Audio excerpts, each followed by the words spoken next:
Good morning, everyone, and welcome to the 27th Annual UWSP Teaching Conference.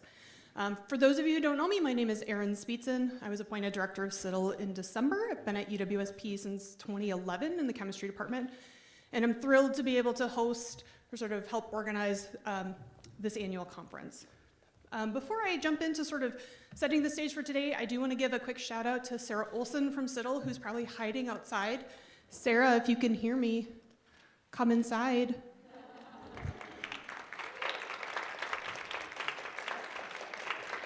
So Sarah is the mastermind behind the conference. She is the master of logistics and organization. Everything that goes well, give credit to Sarah. Anything that goes poorly, give credit to me. But thank you very much, Sarah.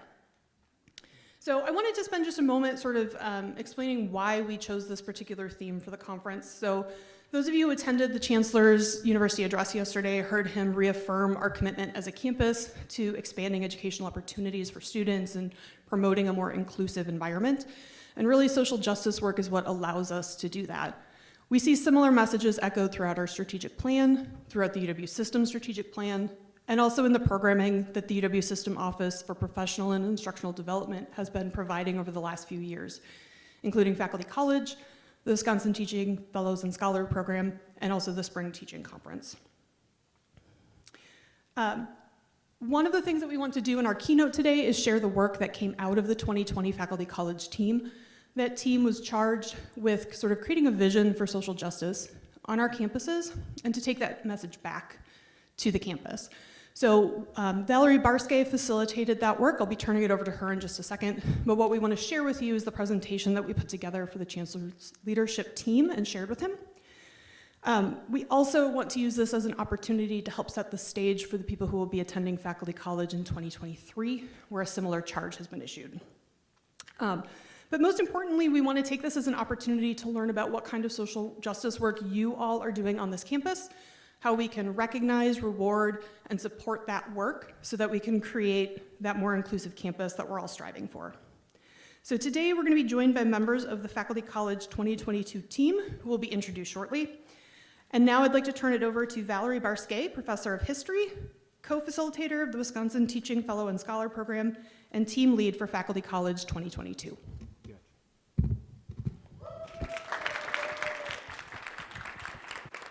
Thank you so much. Thank you, Erin. In recognizing techniques for equity-minded teaching and our attempts to create a braver space in our classroom, I invite you to do a little mindfulness with me right now. So as you are safe and capable and able, if you would stand. Those of you who've been on committees with me know this happens a lot, right? But it was really an important part of our practice. I invite you now just to maybe stretch a little bit. Maybe you came and you're trying to be here on time and you have 4 syllabi not ready yet for Monday. All right. Let's settle in for a moment, and as you feel safe and able, let's take a couple deep cleansing breaths.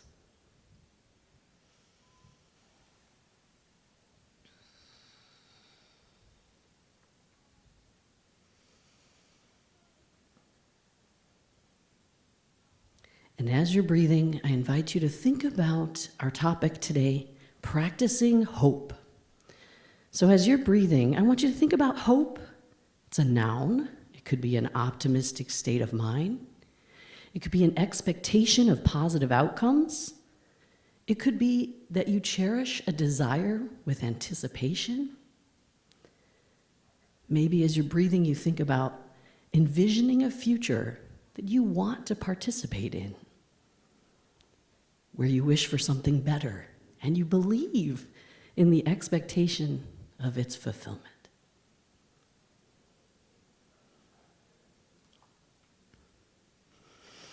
A couple more deep breaths. Maybe bring to mind an image of a person, an experience, a place, or a memory that fills you with hope.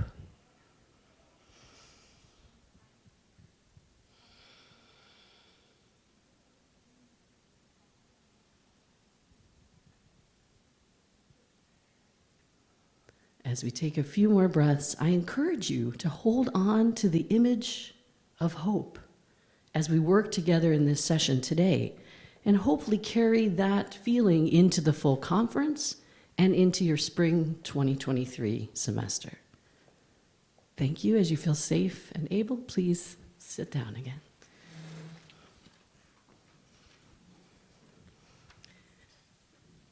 All right, I want to share a little bit about the team and what we did, and then we will present our piece. We want this as a kind of performance art for you to think about what we were inspired to do, and then we want to turn it over to an interactive session with you. In May of 2022, a team of 11 faculty from UWSP attended Faculty College. Following a new format, we joined over 120 teacher scholars from across the state to engage with training on teaching and learning through a social justice lens. Dr. Lisa Brock, Doc Brock, as we came to call her, lifelong scholar activist and founding academic director of the Arcus Center for Social Justice Leadership at Kalamazoo College, facilitated transformative workshops on embedding social justice in all aspects of engagement in the classroom and beyond. She challenged us to embrace hope as a discipline. It's not just something that is, it's something you do, and you practice, and you do it again. This is inspired by Miriam Kaba and Beverly Daniel Tatum, wonderful scholars who are women of color, saying we need to do more in terms of hope. Dr. Brock challenged us to eradicate systems of oppression by developing transparent, life-affirming imaginaries, institutions, and communities. During the 5 days of intensive work, our team produced a presentation inspired by the ways in which Dr. Brock addressed the historical example of the Congress of the People and Freedom Charter of 1955 in South Africa. We do not mean this as a kind of cultural appropriation, but as a reference to that historical moment. Each team member articulated their voice as we workshopped shared values on key themes and actionable steps to achieve social justice goals. In the end, as we presented our performance art to Doc Brock, and later to the large group and to our own chancellor on campus, we generated an incredibly renewed sense of energy that forged a strong feeling of solidarity and rejuvenated purpose. Today, we seek to recreate a version of that for you, and as our introduction to the keynote session today, we invite you to share in our overwhelming sense of excitement, inspiration, and transformation. We've prepared as part of we spent a lot of time working on the words of this, that it would really represent us as a group. We're gonna read aloud together our preamble, again, referencing the ways in which that historical document of 1955 was created. And then we have both a video presentation and some additional in-person pieces we'd like to share. So Team Faculty College, full of hope, shall we begin our preamble? We, the people of the University of Wisconsin-Stevens Point, all of us with our intersectional identities, equal in our humanity, and acknowledging our positionality as a predominantly white institution on indigenous lands, adopt this social justice charter. And we pledge ourselves to strive together, sparing neither strength nor courage, until the social justice changes here set out have been won.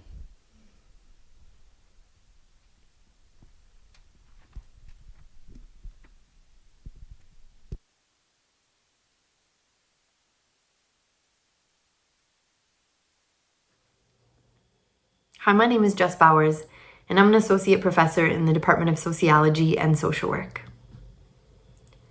All students should have access to food and housing security and safety.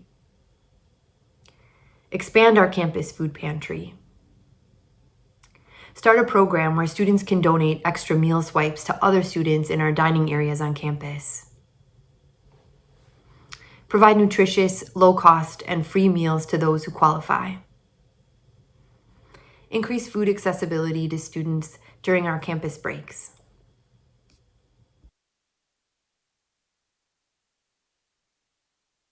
My name is Krista Slemons. I'm in the biology department in the School of Biology, Chemistry, and Biochemistry. There is a place for everyone in STEM at UWSP. As a first step, we must acknowledge that the STEM fields at UWSP have been controlled and dominated by white men to the exclusion of others. From now on, we demand equitable recognition of contributions by women, BIPOC, and LGBTQIA+ individuals in the sciences. Moving forward, faculty shall meet students where they are and abandon a deficit model of teaching and learning. Embracing holistic assessment as social justice. There's 4 things we need to consider. Center coursework on student engagement. We need to reveal power, control, and cultural imperialism in traditional assessment practices. We need to empower students to choose their own learning assessment collaboratively with faculty. And lastly, we need to reveal the exploitation of the faculty and staff who perform invisible labor that is neither considered nor rewarded in decisions about retention, tenure, promotion, and merit.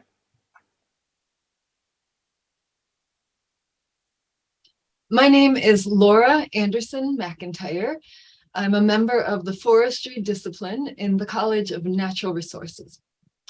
There are many ways to be a pointer. Pink umbrellas are welcome in the forest. Nature should be accessible to all. Learning is not measured by the number of ticks that crawl up your camouflage pants. My name is Dave Detman. I am an associate professor and library instruction program coordinator. Foster information literacy for all students. Students will deconstruct authoritative claims and expose gaps intentionally created by oppressive recorders of the human experience. Students will challenge claims made by peer-reviewed literature. Students will utilize primary sources to recover silenced voices. Hello, my name is Sammy Park from Political Science Department. Preamble number 7. Social justice at UWSP is a global commitment. We demand formal support networks for international students, faculty, and staff.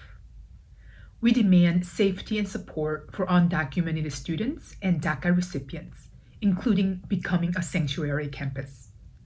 We demand campus leadership to develop sustainable resources and programs with a global social justice lens. Hi, I'm Brett Barker, Professor of History and Chair of the Department of History and International Studies. Challenging master narratives is central to our social justice work at UWSP. As a first step, we recognize that master narratives are tools of oppression and power. Moving forward, we commit ourselves to revealing and using counter narratives to achieve equity and social justice for all at UWSP. Finally, we will center stories of resistance and resilience to subvert the corrupting power of those master narratives. Hi, I am James Berry. I'm an associate professor of English and Linguistics in the School of Humanities and Global Studies. My focus is smashing hierarchies with an intersectional nuance. In the classroom, we will negotiate the liminal space between privilege and equity. Across our campuses, we will work together to overcome unnecessary institutional rigidity and structural inequities that inhibit students, faculty, and staff from participating fully in the life of the university. My name is Erin Speetson. I'm a professor of chemistry, and I'm also the interim director for the Center for Inclusive Teaching and Learning. All campus stakeholders must embrace the need for social justice on UWSP campuses. To do this, we must empower the university community to utilize data to inform policy and overcome inequities. And we must use a combination of lived experiences and carefully disaggregated quantitative data that's been analyzed through a social justice lens in order to effect positive change.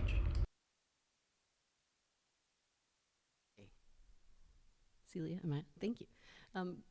We actually have one that was missed. We started with the fact that we begin many of our meetings with a land acknowledgement, but we want to say more than that. So that was Lauren's piece, and I'll let her say a little bit more. Those of us who could be here in person are going to add just a bit more into their section about what are we doing now, what are some other things that would flesh out what we hope to accomplish under each of those goals. So I turn it over now to Lauren.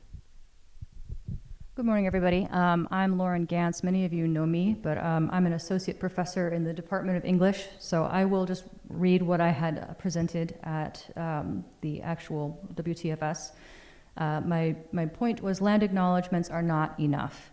The university shall work to make reparations to the tribal communities whose land we occupy, including offering free tuition to tribal members. The university shall increase its efforts to partner with tribal communities on the development and design of the Ancestors Beneath Our Feet project. The university shall center Indigenous languages, histories, voices in its curriculum. And the university shall prioritize staffing and supporting the Native American Center. The main sort of thrust of the paragraph that I added with extra points is just that we need to do a lot of work to repair relationships that we have damaged over the years with various tribal nations in the state of Wisconsin. We need to do more work to build and maintain relationships with other tribal nations. And we also need to do a better job of recruiting and retaining Native faculty and staff, because we have lost so many over the last few years that we really have lost tremendous amounts of institutional memory and tribal elders, cultural elders. That would be a huge benefit to our Native American students. Thank you. My name is Jess Bowers, and I'll just add a little bit to my charter as well. About 35%, according to the American Psychological Association, 35% of undergraduate students experience food insecurity and unstable housing. And so there's some things that are happening on campus. We have a campus cupboard. We have some generous resources here in the community as well, but there's a number of things that we can do to increase kind of stability and food security to some of our students here on campus. We know that when students experience hunger and housing insecurity, that stress contributes to poor academic performance. It contributes to significant health and psychological concerns as well. And so some things that some campuses do to address this is make more information available on campuses so that students can enroll in SNAP benefits on campus, that making some more kind of free or low-cost food options available for low-income students, setting up a program where students can donate swipes to other students that don't have enough meals. Even food plans are often not available during breaks or to students that struggle with food insecurity. So, just really thinking, what are some more things that we can do as a campus to address the poverty? We all know that with cost of living has gone up, educational expenses have gone up, and so there's more that we need to do to really support our at-risk students. Hi, I'm Jody Olmstead, and my section was about looking at holistic assessment. And what are we really talking about here? Part of that is looking at not relying only on traditional means of assessing student achievement. We need to be able to remove barriers for how we assess student learning. Allowing students some form of choice in how they will be assessed can assure their improvement in student outcomes, their self-esteem, and ultimately retention on our campuses. Helping faculty to learn more about how we can apply alternative means of assessing, including the affective or dispositional, domain, which makes a lot of people really squirm, along with psychomotor domains, rather than only the cognitive learning, can be a first step. For faculty and staff, we need to work requiring for maintaining institutional operations should be rewarded by a mechanism related to retention, tenure, promotion, and merit. Evidence of the need to reveal this exploitation was recently provided through the workforce survey results, and as we know, we are moving forward with some actions in that as well. Hello, I'm Laura Anderson McIntyre. Wisconsin enjoys a strong conservation tradition, and that's reflected by the enthusiastic participation in traditional activities like hunting and hiking and fishing on a frozen lake, going to the family cabin, hard work khaki pants, work boots. And so how do we embrace those traditions while making room for new ones? And so we should welcome and embrace various ways for people to engage with the outdoors and make sure that all feel welcome in the natural resource professions. And so rather than viewing students with a deficit mindset, so the skills that they lack, they don't know how to find their way around, they can't identify ticks, they can't use a shovel properly, we should be rather embracing students for the skills that they do bring in their individual talents. And there are a lot of good folks across campus doing that work, including our College of Natural Resources Justice, Equity, Diversity, and Inclusion Committee, which has robust participation from across the college. Hello, I'm Sammy Park from Political Science Department, and my charter was about the global commitment. Social justice should be a global commitment. So it is based on my personal experiences as a first-generation immigrant from South Korea, and I went to undergrad here, MA, PhD, 3 different institutions before I finally settled in UW-SP, so that we have a growing body of students and staff and faculty members from all over the world. So when we think about EDI, we really need to think about and adopting a global lens to embrace, reflect cultural differences among those community members. So not only focusing on students or faculty or staff member domestically, but there are a very important body of our community member at UW-SP whose perspective, views, and experiences are totally different. And sometimes it is not culturally comfortable for them to ask help or to even discuss about their needs or demands. So global lens should be really a necessity for talking about social justice in our campus. Hello, I'm James Barry, and my part of the charter was to talk about smashing hierarchies, but using an intersectional nuance with regard to that. One of the most important areas where social justice must be addressed is the classroom itself. For too long, the sage on the stage model has been enforced despite pedagogical movements away from it. It's important to make the process of teaching and learning more equitable. One of the ways to do this is to focus on the teacher-student relationship. The significance of intersectional nuance, however, points to the fact that not everyone starts from the same position in either the teaching or the learning role. Embodiment is important. As an older white cis male, I am free to bend the hierarchy. I have lots of license to do that, while colleagues who embody different features do not enjoy the same privilege. At a university such as ours, hierarchy is clearly not limited to the classroom, and the other point that I make is that hierarchical structures often lead to inequities across campuses, colleges, schools, departments, etc. These inequities are reinforced by silos that prevent people who really want to make a difference from doing so in an efficient way. Hi, I'm Erin Speetson, and I spoke about sort of the need to better understand the challenges that are being faced by different student groups on our campus and really make sure that we have data to support what we're doing and why we're doing it. And I think it's important to acknowledge Faculty College was about 6 months ago, and so a lot of work has actually been done in this area over the last 6 months. So we've seen reporting from OIRE break out by demographic groups to help departments understand where there might be gaps for their students. Data from Navigate allows us to, again, look at outcomes based on demographic groups and start to, again, understand what groups on our campus do we need to better support and in what areas do we need to better support them. But as Andy Cinnamon and I have talked about, right, it's not enough to know where the students need support. We need to know what are those underlying reasons, right? Why do they need support and how do we effectively support them?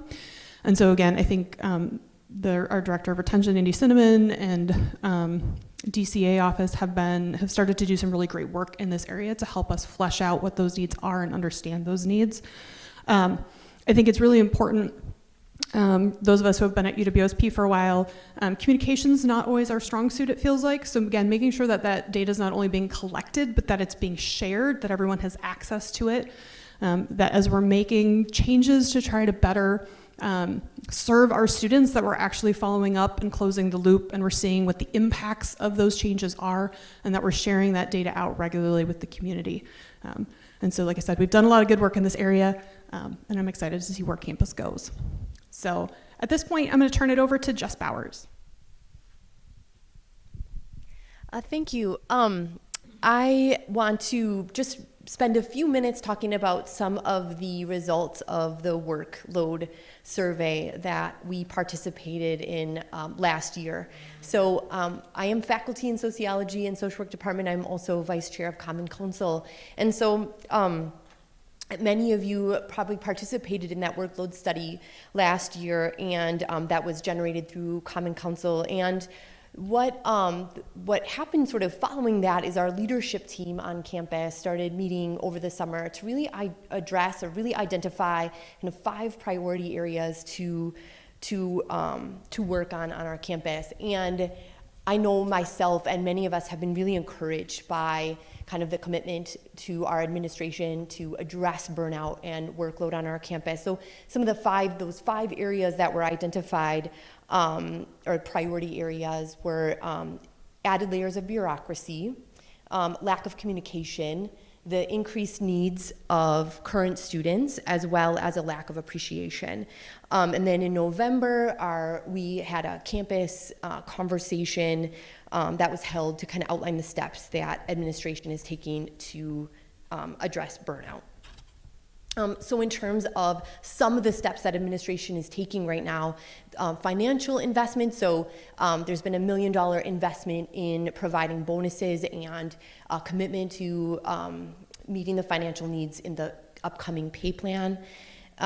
In general, increased appreciation efforts, so appreciation week on campus, free meals at the DUC, increased communication of appreciation. So those of you that heard the Chancellor's address yesterday would have heard sort of some increases in just lots of accolades and appreciation expressed to faculty and the hard work that staff are doing on this campus. In terms of bureaucracy, so some things that are happening across campus are increased efforts to really create efficiencies and improve processes. For example, in Common Council, we're really examining meeting schedules and when possible can we move to consent agendas, doing things to just kind of streamline our work. As mentioned, in terms of students, we all of us can I think identify that we are spending more time supporting students that are having increased not just academic needs, but increased sort of social and emotional needs, that we are spending more time as a faculty helping students with kind of health and wellness needs. And so, we know that the isolation and the loneliness that we experienced during the pandemic, it hit our young adults especially hard. And that's really been precursors for anxiety and depression. And so we know that referrals are up at our counseling center on campus. And so UW system is providing more funding for telehealth services and after hours counseling services available to really address these increased mental health needs of students. And so we are, as faculty and staff, we see these struggles firsthand. And these circumstances really invoke, I think, larger areas of reflection connected to burnout and social justice. So our heavy workloads, coupled with our desire and our efforts to support our students, puts us at risk for burnout. And that burnout in turn decreases our capacity to engage in social justice work. And we already know there's inequities on campus and who's engaging in this work over and over. And in turn, this impacts our own bandwidth and our own well-being, which ultimately impacts student outcomes as well. So, but the hopeful parts of this conversation is and we can recognize, right, there's more work to be done, but the hopeful parts is that we're making space on campus right now to problem solve workload and burnout, and we're feeling more support than we have in the past from administration to problem solve these issues, and that is going to allow us to do kind of this great social work, justice work, or build on the social justice work that we're doing on campus as well. So I wanted to share a little bit about kind of big picture things happening. Thank you. Thank you, Jess. So now we do want to have a chance to practice hope with you, and we want to acknowledge the work that you're doing, and also to kind of imagine us creating to get together today a version of a social justice charter that talks about how we're going to continue social justice work while maybe we feel a bit hope depleted ourselves, right? So that's what we've structured our conversation and our interactive piece around. So before we transition to our groups, this is the working definition that came to us from Dr. Lisa Brock. It's posted on the Arcus Center for Social Justice Leadership. And we have a copy of it at each table for you to think about where you're fitting into this. So much of what you're doing already fits this lens of social justice work. Maybe we haven't called it that enough. Maybe we haven't been intentional and identified it enough. So we want to spend a little bit of time just acknowledging the work that you're already doing, and then think about what could we pay forward? What could we bring back to the Chancellor's leadership team? When we were there, we got some hard questions of, okay, this is great, you're inspiring, now what are you going to do? Right? How are you going to sustain this energy? So first of all, this presentation is part of it. And second of all, we'd love to bring your ideas right back to that leadership team and say, this is what we need next, right? Really have that paid forward. So if we could work together in our groups, we're going to have a prompt, and we'll be helping to facilitate that. If you would select someone in the group to be your note taker, we provided paper. We are going to be doing it in paper, and then we'll type it up later. Those of you who are online are going to be working on Slido, and Erin is taking charge of making sure we can engage in this virtual and hybrid way. So we're going to turn you over to your groups, and if you're not in a group, if you're by yourself, make sure you're in with a table of friends. And our first question is sort of, what social justice work are you and your colleagues at UWSP engaging in? Because I feel like we never know what the right hand is doing. The right and left hand don't seem to talk on this campus. So if we could share out a little bit what's happening, and really think about perhaps how that relates also, we'll start thinking about how that gets us to our own participation in these events, right? And to the things that we put forward. So the first question again, what social justice work are you and your colleagues already engaging in at UWSP? And please reference that definition, that working definition, and have someone be your note taker. All right, let's have some time to engage. We'll have about 10 minutes on this particular prompt.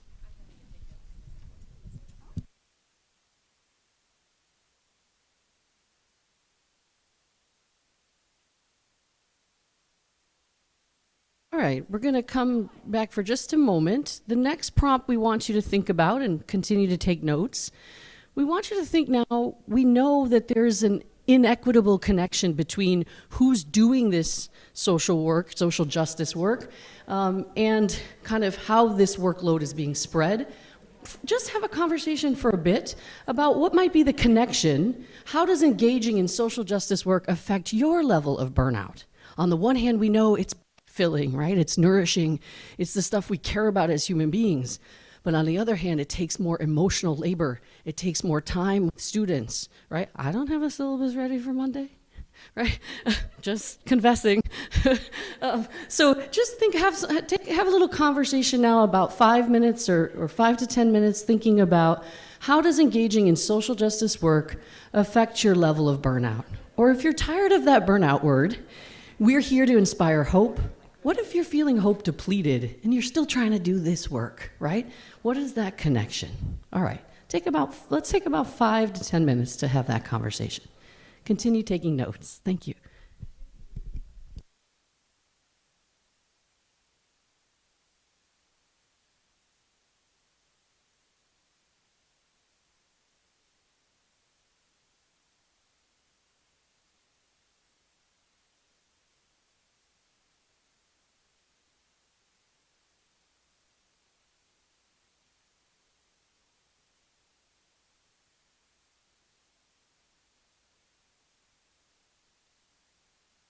Okay, thank you. We're going to come to our last prompt, which is really what we want to share out and write up in a similar kind of social justice charter kind of format.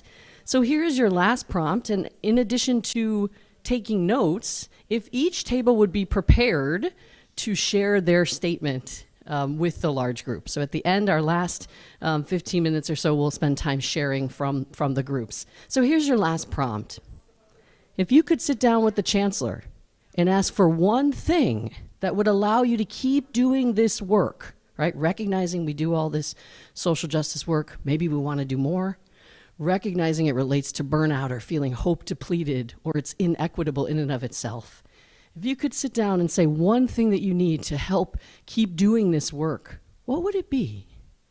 If you had, like, we kind of made demands. Like Sayemi really kept that language. She's like, I demand that we have a global focus. What would be, maybe not in demand form, but what do you need?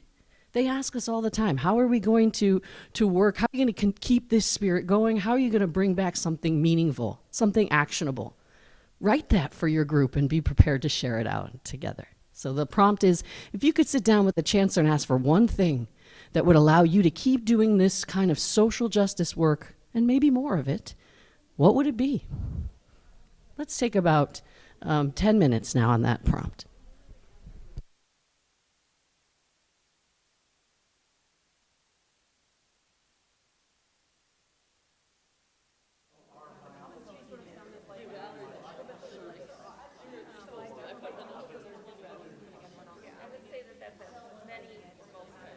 Are we ready to come back together and share?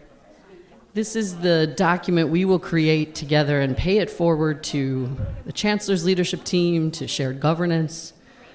We'll pay it forward to our next faculty college team to think about, perhaps.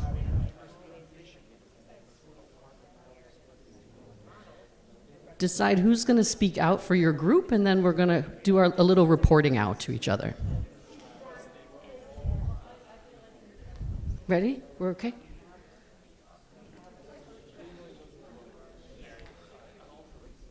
All right. I've already, poor Tricia, I've tapped Tricia to go first from our table back in the back, and then we'll just kind of take turns. We've got 2 mics. We'll spread it around. If you had more than one statement you wanted to share, I think she's going to give a few of our bullet points. We have enough time, I think. We have enough space for that. So imagine this as our social justice charter that ties social justice work to the realities of burnout, to longing for hope and wanting to inspire it, but at times feeling ourselves hope depleted. What do we need to keep doing that work? Tricia? Right. This is the bullet pointed list from the contributions from our table. So raise the salaries of those on the lower end so that UWSP employees are not the ones living in poverty.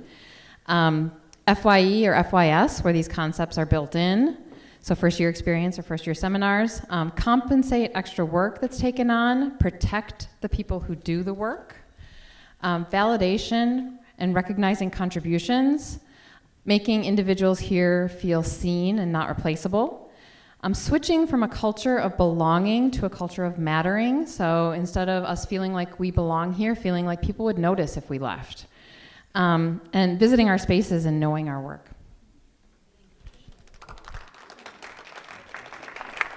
Thank you so much. I appreciate it. Now I'm going to tap Jackie's table. I called it STEM plus Jackie. And Jess joined us too. Yes. But mainly a STEM-focused table, which was great for my experience. We'd like to eliminate financial disincentives to taking below 12 credits in a term for adult community members and students for whom that's not a good fit. It leads to DWFs, it leads to lack of hope.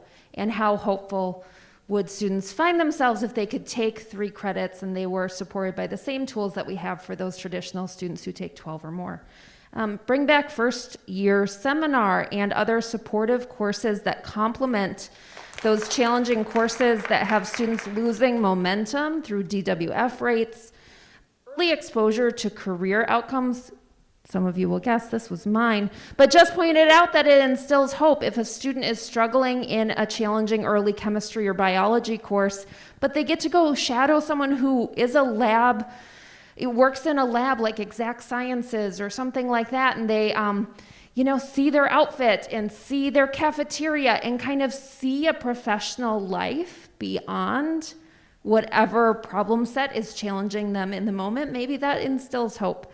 And then respect for Professor Graff. We want to create a space for all of those students and where all of our high flyers, high achievers who did have the privilege of going to a high school that prepared them well, we need to save space for those students who are med school bound and high achievers to make sure that we're thinking about spaces for all of these students because we want to maintain a space in central Wisconsin where they can get to that future through our regional educational opportunities. I hope I shared that all right. Okay, we're all done.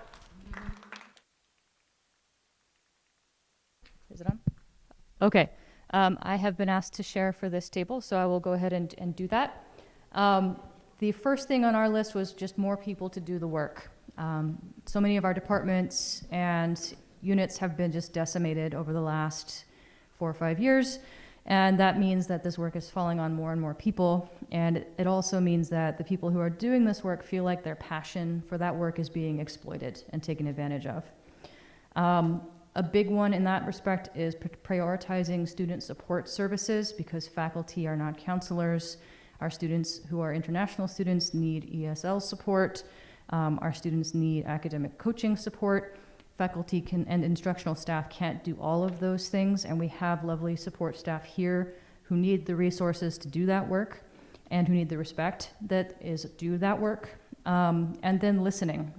We feel like there's a lot of gatekeepers to higher level administration on campus, and we feel like higher level admin is well-intentioned and wants to do the right thing, but it takes so much effort to get to them, to tell them what we need, that we suggested maybe regular listening sessions would be useful for folks who want to do this work.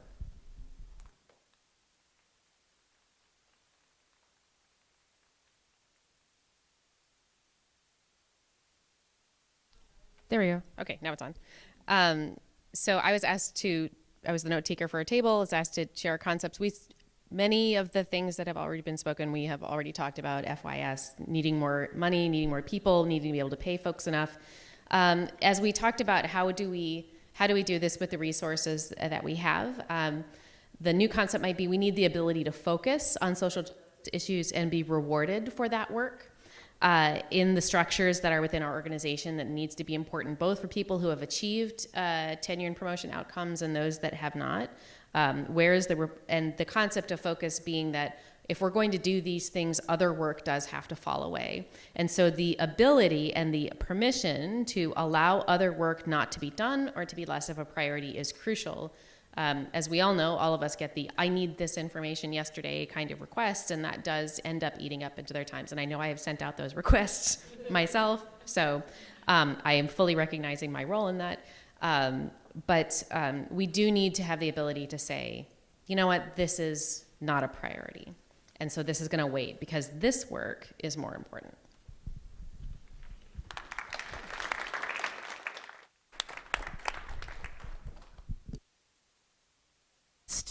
Am I on? There we go. We didn't have a specific idea of how, but we think he should do something to address the inequities in who is doing the work.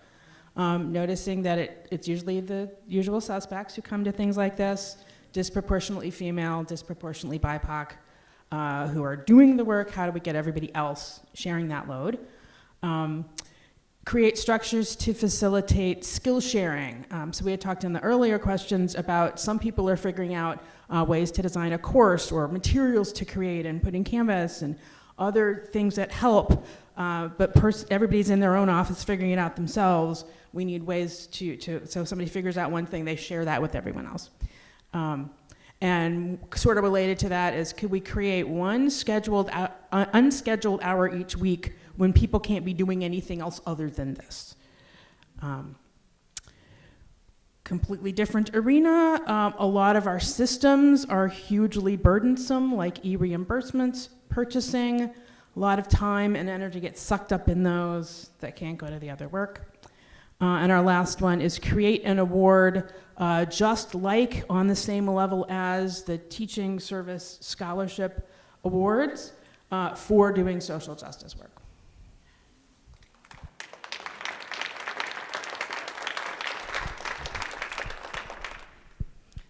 All right, I was facilitating the online discussion. And so a lot of the things that you all talked about in terms of needing more staff or just less on our plates to be able to do this work, the need for increased mental health support for our services, or for our students rather, so that faculty aren't trying to fill that role were discussed. But a couple other things that really stood out were the desire for more professional development, which was like music to my ears. So as a side plug, one of CITL's priorities this spring is going to be to try to get out into departments, into schools, talking to assistant deans, talking to department chairs about what the needs are, what faculty want for professional development, and how we can support you. So first of all, please know at any time, just email me if you have thoughts, ideas you want to share. If you don't feel comfortable with that, please just make sure you're communicating that stuff with your colleagues, with your department chair, so that it can trickle up. But that is going to be a huge priority for CITL over this next semester. Some other things that bubbled up were, again, just more opportunities like this to talk about these issues, to share what we're doing, to share our challenges. But also, there was a real sentiment of campus needing to help people feel like this work is actually valued, right? Whether that's providing monetary incentives, whether that's some sort of award, whether that's changing the structure of what we're considering to be service, for example, or what we're considering to be teaching, so that the people who are doing this work are getting credit for that work. And also, again, having a feeling that administration supports work-life balance, right? That they're recognizing the toll that this takes. And then sort of the last thing, there was a sentiment expressed that sometimes it feels like sort of the faculty are the last to know and just sort of told like, hey, this is happening, figure it out. When we're sort of on the front line with students every day. And so some desire to have faculty a little bit more involved in some of the conversations and maybe help to make some of those decisions rather than just having to be reactive towards them. So I'm going to turn it back over to Val. All right, thank you so much. This was our attempt at filling that void. Usually the opening keynote is done by students, and a really great kind of playback theater piece that we knew we couldn't quite fill those shoes, but we appreciate that you came and shared with us. You matter. We want you to be here. We want more of us here to connect.